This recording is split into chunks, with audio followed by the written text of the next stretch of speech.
lógica. Dejen pensar y decidirlo yo también, si es la verdadera o no. Porque tiene que ser la verdadera y única. Por dogma. Eso es. Y ahí tú diste una frase que a mí se me quedó en el tintero. Muchas veces la ideología comunista es dogmática. Sin duda. Entonces, ¿qué es lo que pasa con las dogmas? Las dogmas hay un problema que no lo hemos mencionado anteriormente, que es un problema de fe. Entonces tú ya no discutes la fe. O sea, si tú dices el comunismo es bueno y tú dices por fe es bueno, ya se acabó. Y el que piensa lo contrario es el enemigo. Exactamente. Y el enemigo. Ahí viene la cosa tremenda, sí. Que desgraciadamente, y eso está demostrado históricamente, el comunismo provoca escisión social. Entonces están, digamos, conmigo y lo contra mí, ¿cierto? Los buenos y los malos, te fijas, los amigos y los enemigos. Y eso es fatal para cualquier sociedad, porque todos nos necesitamos a todos, por favor. Yo puedo tener una oposición que a mí me gusta en otros países nórdicos, tú dijiste, que la oposición es constructiva, no destructiva. Por ejemplo, si tú planteas una idea y dices, mira, esa idea yo la veo de esta otra manera, ¿qué te parece? Entonces hay una cosa importante, que el oficialismo toma muchas ideas de la oposición porque son buenas. ¿Y por qué no? Si oposición significa fiscalización, para que tú hagas las cosas bien, pero también que me aporte ideas creativas. Pero si no se puede discutir con la ideología, y yo no lo digo yo, lo dijo Winston Churchill. Con la ideología no hay que discutir, claro, porque no llega a ninguna parte. Claro, pero mira, lo que a mí me preocupa es el proyecto país. ¿Ah? Estamos de acuerdo. Ese proyecto país me preocupa porque un país se construye día a día, igual que un bebé nace, ¿cierto? Y se desarrolla y crece. Si queremos que nuestro país sea un país desarrollado, tenemos que tener coherencia en las políticas que vamos a implementar en el largo plazo. Y no puede ser que en un rato más venga una ideología y te haga un giro 180 grados. Con respecto a la Iglesia Católica, me parece muy interesante lo que tú dijiste, porque efectivamente también es totalitaria. Sí, pues. Totalitaria, aunque digan lo contrario. Y eso provoca exceso, porque el escándalo en la Catedral de Boston, por ejemplo, tú lo supiste, ¿no? Donde se juntaron los pederastas. Exacto. A nivel mundial que están dentro de la Iglesia Católica, en la Catedral de Boston, causando daños irreparables a cientos de niños, si no fueron miles de niños en Boston, organizados, pero a un nivel pocas veces visto a través de las redes sociales. Entonces la Iglesia Católica tiene que dar muchas explicaciones y la gente se está dando cuenta, y hoy día hay mucha gente que está yendo de la Iglesia Católica. Claro. Hay muchos que todavía creen, yo no creo para nada en la Iglesia Católica, en esa institución humana no creo, pero sí me quedo con el mensaje de Cristo, que me parece muy interesante, valorable y aportativo para una sociedad. Pero la Iglesia Católica como institución tiene que dar mucha cuenta. Y tiene que pedir perdón mucho, como lo dijo. No es suficiente, porque es fácil decir perdón, pero no, tiene que pedir pido mucho perdón. Sí, no, pero tiene que reestructurarse, y después que pida perdón. Ya, piensa tú una cosa tan simple como esa, que fue la Inquisición. De nuevo, un poder mal utilizado, ¿cierto? Y aquí hay una cosa re importante. Detrás de la Inquisición, ¿cierto? Quemaban personas que hoy día sabemos que fue la brutalidad más grande porque se creían dueños de la verdad. O sea, yo decido que tú eres brujo o eres bruja. ¿Y yo? ¿Con qué ropa? ¿Qué base científica? Ninguna. Lógico. Pero al mismo tiempo otra cosa. Al medida que yo te determino que tú eres brujo o bruja, ¿cierto? Te quemo, pero me quedo con toda la propiedad de toda tu familia también. Lógico, intereses creados. Claro, entonces uno dice, aló, la Iglesia Católica ha cometido pecados muy, muy grandes en ese sentido. Pero volviendo, y en otros también. Sí, pero quiero volver un poco con lo que partimos, que es justamente lo que mencionamos. O sea, yo de partida creo, y disculpa que te lo plantee de esta forma, y la gente no quiero que se ofenda por lo que voy a decir, yo creo de partida, aunque me traten de justificar por todos lados, creo que el celibato es antinatura. Y eso debería acabarse. El celibato es antinatura, aunque me diga que es una forma de ascender espiritualmente, es antinatura. No, a ver. O sea, creer en el celibato, que es antinatura, es no creer en Dios, que te formó así, te creó de esa forma. Claro. Y si ellos creen en Dios, ¿por qué están queriendo perfeccionar la obra de Dios? Claro, lo que pretende ahí, no sé que lo han dicho muchas veces, y también lo tienen los budistas, no solamente la Iglesia Católica, dicen en el fondo que toda esa energía, ¿cierto? Que la energía sexual, tú la puedes dedicar justamente a la perfección de ti mismo y a la superación de conciencia de ti mismo. En el fondo, esa es la explicación que dan ellos. Claro. Pero antinatura. Ahora, ¿qué pasa? Que el público no lo sabe, ¿cierto? El público no sabe. Pero fíjate que hace muchos siglos atrás, y voy a tratar de recordar, creo que fue en el siglo XIII, no estoy seguro en este minuto, existía una cosa que la gente ni sospecha, ¿no? Que en el fondo había un lugar que era una casa enorme, de grande, que era en el fondo el lugar donde existían prostitutas para los sacerdotes de esa época, que después se suprimió, ¿te fijas? Pero funcionó por lo menos un par de años, porque en ese entonces se dieron cuenta de lo que estaba pasando. Y no te olvides más que había muchos sacerdotes que tenían concubinas. Y entonces, acuérdate que el celibato es una decisión que tomó en un determinado momento un concilio. De aquí en adelante, los sacerdotes son célibes. Yo creo que era más sano lo otro. Por supuesto, y de hecho la iglesia, digamos, había menos atrocidades, la iglesia todo, no confundamos, no tiene nada que ver una cosa con otra. Espérate, el pedófilo es un pedófilo que tiene que ver que mantenga o no mantenga relaciones sexuales. El pedófilo otro cuento, si quiere otro momento lo conversamos. O sea, no es pedofilia el hecho de que él no tenga una vida sexual activa, es otro cuento. Entonces, no estoy hablando de la pedofilia yo. Estoy diciendo que no tener relaciones sexuales te entendí mal. Con el sexo opuesto es antinatura, es lo que digo yo, nada más. No, te entendí mal, entonces ya, retiro. Entonces, no, porque a veces la gente me ha dicho, claro, si los sacerdotes mantuvieran una vida sexual activa no habría pedófilo. No, tiene nada que ver. No, es una enfermedad mental eso. Exacto. Es una enfermedad mental, claro. Son cosas distintas. Puede estar casado incluso y puede ser pedófilo. Sí, exactamente. Sí, no, por eso hay que diferenciarlo, porque la gente se confunde las cosas y no quiero que se confunda, por aclararse dentro de lo posible. No. Pero sí me interesa mucho que en esta sociedad, y tú la conoces mucho mejor que yo, porque está metido en los negocios, etcétera, de cómo se ha involucrado este modelo socioeconómico mucho más centrado en el desarrollo económico personal, o sea, en la satisfacción personal de mi necesidad, y ha de alguna manera descuidado la necesidad del otro, y eso hay que reconocerlo. Entonces pasamos del colectivismo, que no funciona, a un individualismo que a mí también le tengo su serio reparo a este individualismo. Y donde obviamente el mercado, para seguir funcionando, necesita consumir. Si todos consumimos, el mercado funciona, ¿cierto? Por supuesto. Yo estoy a favor del consumismo. ¿Ah? Yo estoy a favor del consumismo. ¿Te he dicho eso? Yo estoy a favor. Te entendí mal. Ya. No, yo estoy muy a favor del consumismo. Ya. Creo que es el motor de desarrollo. No, mueve la economía. Yo no estoy de acuerdo con el hiperconsumismo. Okay. Es algo distinto. Ya. A ver, que tú dijiste una cosa que hay que precisarla. Lo que estaba diciendo, o sea, en la medida que se consume, ¿cierto? Entonces, supongamos, para que vean ustedes, ¿cierto? Yo cuando estudié, me metí en todo lo que era psicología publicitaria, descubrí una cosa como la siguiente: Citroën en el año 30 decía, usted va a tener auto por 20, 30 años. El otro dijo, usted va a tener auto por 50 años. Y Volkswagen dijo, va a tener auto para toda su vida. Claro. De hecho, lo único que en realidad que tiene Volkswagen, lo único que ha tenido la más larga duración, te fijas tú. Claro, el escarabajo. Claro, con el escarabajo. Bueno, pero entonces, hoy día, si eso se mantuviera así, no se mueve la economía. La economía necesita que usted cambie el auto, que cambie la bicicleta, que cambie los patines.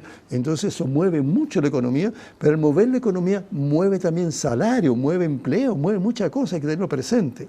Yo me refiero a otra cosa. El consumismo lo estoy planteando en otro sentido, en un sentido peyorativo, en que la persona alicia la cosa muy egoísta, confunde de repente de que yo me voy entonces a pasar lo siguiente, voy a demostrar quién soy mientras más tengo. Claro. Y ahí entonces entramos en una competitividad muy nociva, que no es la competencia sana, pero la competencia sana puede hacer las cosas mejor que tú mejor que yo, pero en términos positivos, no en términos destructivos. En el fondo, como leí alguna vez por ahí, si yo compro algo, es para que me miren. Eso es. ¿Te fijas la diferencia? Acuérdate que vos hasta voy con celular de palo, ¿te acuerdas de la gente? Para que me miren. Entonces viene un problema. Yo hasta cierto punto entiendo, es claro que hay un problema, pero lo entiendo.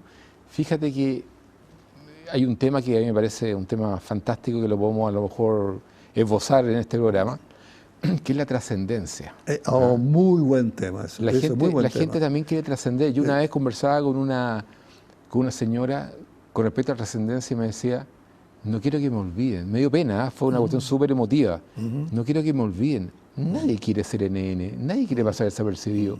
Todos queremos afecto, todos queremos ser reconocidos de alguna forma. Así es. Entonces, a través del consumo tal vez se puede explicar ese concepto de la trascendencia. No, yo lo veo distinto eso, ¿no? Lo veo de otra manera. Porque cuando yo veo a la persona, por ejemplo, que consume, están tapando en el fondo otro problema, que a lo mejor tiene que ver justamente con la espiritualidad y la trascendencia y sentirse satisfecho. Entonces algo tiene que ver, po. Bueno, lo discutimos porque eso es bueno discutir. Sí, tenemos opiniones distintas, es bueno. Claro, es que si a través del consumo logro que me miren, de alguna forma, equivocada por supuesto, Ya, pues, siento que estoy trascendiendo. no, porque la trascendencia va mucho más allá, va ligado a lo espiritual, que es distinto. Ahí, en el fondo, me estoy dando a conocer, en el fondo buscando una aprobación, un apoyo, que en el fondo yo no lo estoy dando a mí mismo. Ahora, trascendencia como definición es mejorar, superarse. Sí, claro. No tiene mucho. Trascender significa trascender entre tus pares. Pero ¿quién trasciende acá? No, pero en esta vida, ¿quién trasciende? No trasciende nadie. No, es que sí, ahí podemos Pueden discrepar la definición. pueden trascender alguna idea, ¿cierto? De algunas personas, como la idea de Jesucristo, Sí. o la teoría de la gravedad de Newton, o la relatividad de Einstein. Sí. Pero trascender No, pero por supuesto, acuérdate, pues, en ese sentido los chinos, ¿qué es lo que dicen? ¿Cierto? Si tú quieres trascender, desde ese punto de vista, yo tengo una definición muy distinta. A ver, dale, ¿Qué desarrolla dicen tu los punto de chinos? vista. ¿Cierto? Tener un hijo, plantar un árbol, publicar un libro. O sea, con eso tú ya participaste en este mundo y trascendiste de alguna manera. O sea, fuiste importante para un montón de gente, o para ser papá, ya era una cosa Pero los importante. paradigmas han ido cambiando. Sí, Los sí, paradigmas han cambiado, ya no es Sí. suficiente con eso. Ya, bueno, entonces, bueno, obvio. Te estoy mostrando cómo yo plantear una cosa hace tantos Hoy día siglos te vas a atrás. una librería, de esa librería importante, y tienes 100 millones de libros y te perdí. O sea, el gallo que escribió un libro ahí no trascendió porque tiene un libro ahí en el escaparate. O sea, No. Es que ahí está la diferencia. es que yo creo que nadie puede trascender. No, espérate. Lo importante está que la persona se sienta realizada consigo mismo como primero. O sea, Y vivir eso lo va a para ti, no para los difundir- demás. Lo va a difundir a los demás. Tú dijiste una cosa muy importante. Dijiste lo siguiente, ¿no es cierto? El día de mañana, ¿no es cierto?, nos van a valorar por lo que entregamos, no por lo que recibimos. Y yo te compro de inmediato eso, lo encuentro muy bueno eso. Eso sí es trascender. Te digo, dar a los demás, te digo, preocuparse de los demás, y eso entonces me van a valorar por lo que en el fondo di, no por lo que recibí. Y en cambio aquí, el punto de vista materialista es lo que yo recibo, valoro. Entonces, un mejor auto, mejor casa, mejor departamento, mejor cosa. Y entonces, ¿dónde Pero pasa? me Esas queda- personas son inseguras de sí mismas y necesitan vestirse con un ropaje porque a sí mismo no lo siente como válido. No se siente persona Pero valiosa. ¿quién ha logrado trascender, a tu juicio, en la historia de la humanidad? No, en la historia de la humanidad hay mucho. Los últimos 2000 años Jesucristo, ya. Sí, bueno. Buda, tírate Buda, para sí, atrás. claro, ok. Sí. Pero alguna idea, pero muchas veces esa imagen y esa potencia, ¿cierto?, del personaje ha trascendido porque también hay un negocio atrás que es importante alimentarlo, ¿o no? Mira, Porque de alguna forma la Iglesia Católica es un negocio. creo que es un negocio. Negocio. Sí, De alguna forma la Iglesia Católica genera recursos. sí. Entonces muchas veces la imagen de algunos personajes que han trascendido en los milenios es consecuencia que detrás de ellos hay un negocio también. Sí, pero Y hay a que ver. mantener vivo ese personaje en términos de imagen. A ver, El comunismo, ¿cierto?, mantiene a Marx, a a Engels, Marx y a Engels, ¿cierto?, que son dos personajes que nunca se metieron a una fábrica, ¿cierto?, nunca generaron nada. Por lo menos Marx nunca trabajó, vivió a expensas de su señora que era aristocrática Así y es. vivió a expensas de su amigo Engels, Así es. ¿cierto?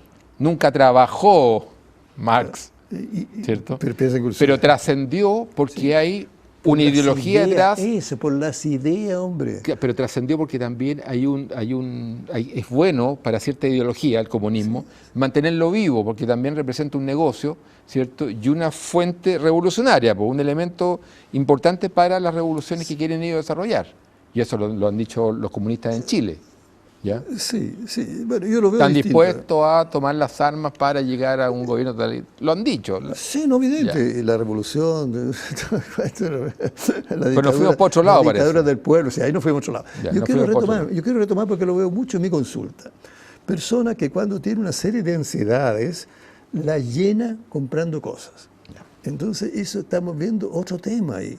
Entonces, le permite en un momento determinado no tomar conciencia y decir, ay, pero ¿qué es lo que realmente me provoca ansiedad? Entonces, tenemos un tema mucho más importante que es empezar al consumo, en este caso, un hiperconsumo, tú dijiste en un momento determinado, pero muchas veces también me dice, no, este consumo a mí me da una sensación de alegría, pero dura muy poco. Porque ¿cuánto dura un objeto? No. Entonces, lo que estamos tratando de hacer, y en esta sociedad estoy muy de acuerdo contigo, acuérdate que una vez hablé de una fundación que espero que este gobierno me ayude a echarla a andar definitivamente, que es justamente hacer que la persona logre ser desarrollado y feliz aquí, ahora consigo mismo. y por lo tanto no necesita tantas cosas materiales, salvo la que va a disfrutar. Porque cuando tú compras, qué sé yo, como me ha tocado ver personas y dicen, mire, compré una docena de camisas, me compré una docena, qué sé yo, en este minuto zapatos era. Y entonces muchas veces, ¿tú lo necesitas? No, pero me hace feliz sentir que están, ¿eh? Entonces dice, un momentito, ¿qué concepto de felicidad tenemos ahí? Del tener. Y entonces mucha gente puede ser una satisfacción, una alegría, que es mucho más efímera, porque la felicidad es igual que la alegría, pero más permanente y más profunda. Por supuesto, es muy diferente, pero de que son personas que están disconformes consigo mismas. Sí, claro. ¿Eh? Entonces, ¿qué ocurre? Que a mí me interesa mucho que esta sociedad, nosotros podamos también penetrar en esas cosas, si tú quieres, que es más trascendental el tema de lo espiritual. Lo espiritual no me refiero a religioso, sino como de lo que estamos conversando ahora, de pensar sobre sí mismo, desarrollarse más, y en ese sentido parece que los budistas tienen mucho mejor desarrollo que nosotros. Mira, hay infinidad de caminos, ¿cierto?, sí, que se pueden emprender. Muy de acuerdo. Para llegar a la verdad propia. Eso. En el caso mío, yo soy fanático de la astronomía. Ajá. Entonces me he dado cuenta del equilibrio precario que existe, casi milimétrico, para que exista la vida en este planeta. O sea, te cambia milímetros alguna de las variables y se acabó la especie humana. Es verdad.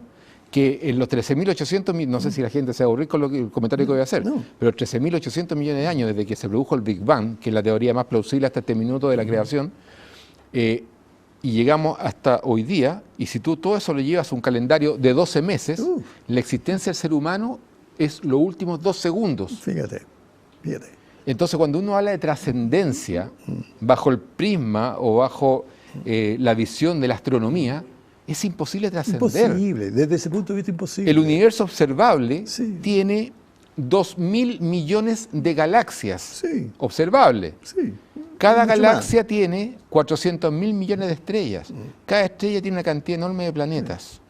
Entonces nosotros estamos metidos en una de las galaxias, la Vía Láctea, que está, y nuestro Sol está en una orillita. Sí, y le vamos a agregar algo más. ¿Qué significa la trascendencia del ser humano bajo ese contexto cosmológico? Sí, no, a ver, vamos a agregar algo más, ¿cierto? Porque hoy día sabemos que ha habido otro Big Bang detrás del Big Bang. Lógico. ¿Te fijas? Y multiversos. Entonces, por eso hoy estamos recién tratando de entender. Entonces, ¿qué es la trascendencia humana? No, la trascendencia humana. ¿Vale la pena luchar para trascender en ese contexto, digamos? ¿Y por qué yo te digo que valoro el día a día? Sí. Porque sé que cuando la Tierra logra dar una vuelta completa, nuevamente va a amanecer. Sí. Y eso, que para nosotros es súper normal, es súper frágil. Por favor. Entonces, cada vez que amanece, te lo juro, Giorgio, yo doy gracias a Dios. Qué bueno, qué bueno. Tú estás y me alegro yo vivo en la montaña Sí. y veo el sol que alumbra los cerros y digo, esto es un milagro, un amanecer más. Así es. Hay gente que no lo valora, que cree que esta cuestión es normal, natural y va a ser siempre. No lo disfruta. Y no lo disfruta. Hay que tener conciencia de eso también. Con respecto a la trascendencia. Ahora, fíjate tú, ¿quién ha trascendido entre nosotros aquí para sí mismo y por lo tanto para los demás? Tenemos un Padre Hurtado. Un Padre Hurtado que ha dedicado su vida en función de los demás. Él ha trascendido al común de la gente. Es más que cualquier persona común de la gente. Y esos son pocos, pero por suerte los hay, que existen. Que no significa que tenga que ser santo. No. Hay mucha gente que ha trascendido sin necesariamente ser santo. Es una cosa que la Iglesia ha ensalzado y otro cuento. Entonces hay personas realmente que sienten que su vocación también es dar y darse. Te voy a hacer un contrapunto. Tú sabes que yo tengo un problema que es la incontinencia verbal y no decirlo políticamente correcto, porque creo que la labor que realizaba el Padre Hurtado no debió nunca haberla realizado el Padre Hurtado, que era recoger niños, ¿cierto?, vulnerables de la sociedad que están en la calle y lo protege. Esa labor, qué bueno que lo hizo él, pero le corresponde al Estado. Pero no vamos a desvalorizar lo que él hizo. Sin lugar a dudas, pero no le correspondía a él, le correspondía al Estado. ¿Por qué? Porque puede generar una serie de situaciones muy complejas. Estoy de acuerdo. Y ahí volvemos. A lo mejor no en esa época, pero en esta época sí. Por lo tanto, el Estado ahí falló. Oye, perdóname, el Sename que falla más grande, perdóname. Entonces, aquí volvemos de nuevo. Quiero ser muy respetuoso. Volvemos de nuevo. Pero eso le correspondía al Estado. Sí, pero ¿qué Estado? ¿Qué Estado? ¿Te fijas? ¿Qué Estado? Entonces estamos viendo... Un Estado protector. Un Estado protector como el de los países nórdicos. No te estoy hablando de un Estado que que te dé sin que tú entregues. Claro. Yo quiero entregarle al Estado. Eso. Los nórdicos, como conversaron algún minuto, le entregan el 50%, Sí. ¿cierto? Pagan el 50% de impuestos, ¿cierto? Entonces el Estado eficiente, un Estado que está administrado por los mejores profesionales, por méritos, no por ideología, Claro. te garantiza una Sí, calidad de vida estoy de acuerdo. hasta el último Sí, hálito de Sí, aliento. porque el Estado No es el un Estado, ente, no es un el Estado ente. chileno, Ya. pero es el Estado que deberíamos nosotros aspirar. Entonces tenemos de nuevo, tú estás diciendo, el Estado en su oportunidad no se preocupó, y menos mal que hubo un padre Hurtado que sí se preocupó. ¿Cierto? En ese entonces, yo conocí al padre Hurtado y me siento muy orgulloso de haberlo conocido, de haber podido conversar en él, yo en italiano, en el castellano, porque y al final lo entendimos en latín. Mira, Mira. cosa más simpática. Entonces, desde ese punto de vista, estamos viendo no, que el Estado no puede resolverlo todo, si eso es una falacia. Por eso es muy importante que la gente vaya aportando. Por ejemplo, tenemos, fíjate, ¿existiría el Estado que pague lo que pasó, lo que hizo don Francisco en este minuto con la Teletón? El Estado nunca lo ha hecho, ni lo va a poder hacer tampoco. Pero hay un fracaso del Estado ahí. Bueno, pues estamos viendo entonces de El qué hecho que un Estado particular- tú hablaste de una palabra muy importante. ¿Es eficiente este tipo de Estado? Pero Yo es que tú estás dando por normal algo que no es normal. No, te estoy diciendo. Hay cosas que el Estado tiene que asumir y no particulares. Porque la gente minusválida o con capacidad Sí. diferente, como hay que llamarlo hoy día, debería ser resuelto o de alguna forma manejado por el Estado. Ok, ¿de dónde saca los recursos Porque no del Estado? existió ese personaje que generó la Teletón. Sí. ¿Y qué pasó con los minusválidos de escasos recursos? No, pero por supuesto, sí, estoy de acuerdo en eso. Lo que pasa es que decimos ya, tú dices el Estado, pero el Estado, ¿dónde obtiene los recursos? Mayoritariamente de los privados, no de las empresas estatales, salvo duda. ¿cierto? El cobre, que mientras dure el cobre, digamos, después una vez que se termine el cobre, quiero ver qué va a pasar ahí, a menos que nos diversifiquemos desde ya en la tecnología, que es lo más importante. Entonces, desde ese punto de vista, ¿de dónde saca? De los particulares. ¿Dónde sacan los impuestos? De los particulares. Por lo tanto, habría que premiar a los particulares para que sigan produciendo cada vez más, porque con esos recursos, como tú dijiste, 50%, yo voy a hacer todas estas obras, pero con Estado, con gente Bien eficiente, administrado, lógico, con méritos. eficiente y eficaz, gente que sea eficaz. Y que el siguiente gobierno mantenga esas políticas Pero por públicas, supuesto. que sean de largo plazo. Así es. Las puede ir corrigiendo, Así pero no es. cambiar 180 grados, generando lo que se generó en Chile, un estancamiento Claro. total. ¿Viste cómo subió la bolsa solamente por la expectativa y el área de la construcción un 20%? Al tiro. ¿Sabe a quién beneficia eso? A los empresarios, pero más beneficia a los trabajadores. Por supuesto. Imagínate. Claro, porque fíjate, si hay construcción, y tú lo sabes mucho mejor que yo, la construcción da mucho mano de obra. Por lo tanto, mientras más se construya, mientras más privado que eso construir, El por empleado mucho puede mejor, elegir dónde po. trabajar y exigir mejores sueldos. Eso sí. Pero cuando hay un crecimiento de 1,8%, el trabajador va a pedir casi limoneando que le den trabajo y no puede, es. y tiene que aceptar la dádiva que le dé el empresario. Si los pobres entendieran que el mejor negocio es cuando el país crece para ellos, Claro.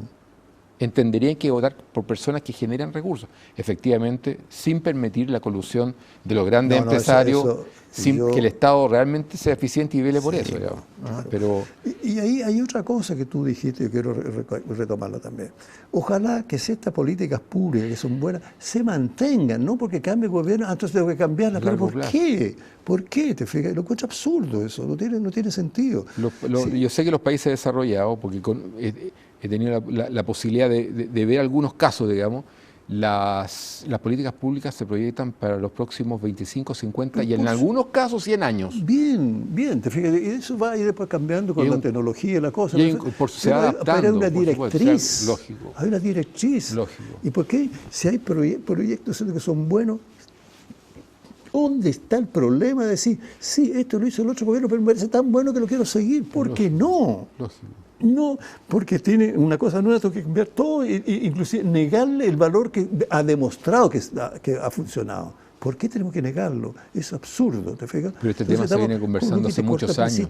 Muy personalista, te fijas, no, te fijas, yo quiero ser yo, y el que figure, ser yo, pues, y el que lograba esto. Es que no es malo favor. en esa área, claro. Por Hay que favor. ser generoso y mirar al país como un Así proyecto es. común. Eso es. Y no individual. También hay narcisismo, hay ideología y una serie de cosas que contaminan el proceso, pero es muy peligroso porque condenas tú muchas generaciones a la pobreza y a la falta de desarrollo. Desgraciadamente. Basta ver, fíjate, Venezuela. Hay harta crueldad ya. Yo veo Venezuela, que fue un país realmente interesante. De hecho, nosotros los profesionales éramos muy tentados de ir a Venezuela porque pagaban unos sueldos a los docentes espectaculares. El hermano de mi mamá, ingeniero electrónico, se fue y ganó la plata que quiso allá. Claro. Y entonces, yo te digo honestamente, y se lo digo a todos ustedes que son los venezolanos que están ahí o que pueden escuchar y ver esto, de verdad me duele mucho ver, ¿cierto?, como lo he visto aquí, lo he mostrado, a gente que recoge de la basura algo o come la comida que tomen los perros. Digo, eso no era Venezuela, en absoluto. Esta Venezuela es otra cosa. Y entonces donde estamos viendo que esta ideología es muy destructiva, hace mucho daño, desgraciadamente, y eso son la evidencia. Pero ¿qué pasa? Que mucha gente, a pesar de la evidencia, igual quiere justificar porque tiene dádiva, tiene de alguna manera, tiene alguna cosa que le beneficia. Y entonces es donde empezamos a ver... Que el Estado le dé. Exactamente. Y entonces muchas veces... Y entonces como el político es vivaracho, ofrece cosas que no puede cumplir. No, porque si no ofrece, no